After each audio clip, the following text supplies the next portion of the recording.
In today's video, I'm going to teach you how to sync Airtable with Google Calendar. First, head to Airtable in your browser and sign in. Open the app or base where you want your calendar events to live. We'll bring events in as a synced table, which keeps data up to date without manual copying. Inside your base, look for the option to add or import. Choose Add from other sources, and then pick Google Calendar as the source.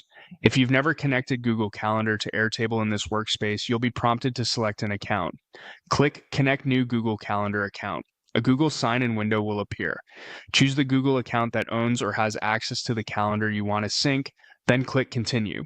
Google will show the permissions Airtable needs to read and manage calendar data for this sync. Follow the prompt to select all so Airtable can pull events correctly, including details like attendees and updates, and then click Continue. You'll drop back into Airtable to finish the setup. Now, select the specific calendar you want to sync.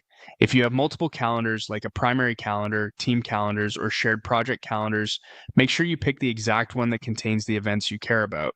Next, set your sync range start, which is the earliest date Airtable should pull from, and then set your sync range end.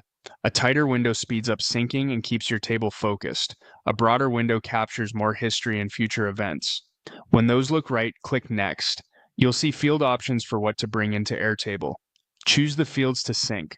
For a complete view, select all fields in the source so you get titles, start and end times, descriptions, locations, attendees, and status. You can always hide or reorder fields later in Airtable without affecting the sync. Click Next to continue. To finish, click Create Table. Airtable will generate a new synced table in your base and begin importing events from Google Calendar. The first sync may take a moment depending on how many events fall within your selected range. You'll see records appear as they're fetched. Going forward, Airtable will keep this table updated automatically based on your sync configuration, so changes on the Google Calendar side are reflected in Airtable. That's it. You've connected Google Calendar, set the date range, chosen the fields, and created your syncs table. Thanks for watching, and enjoy your smoother scheduling workflow inside Airtable.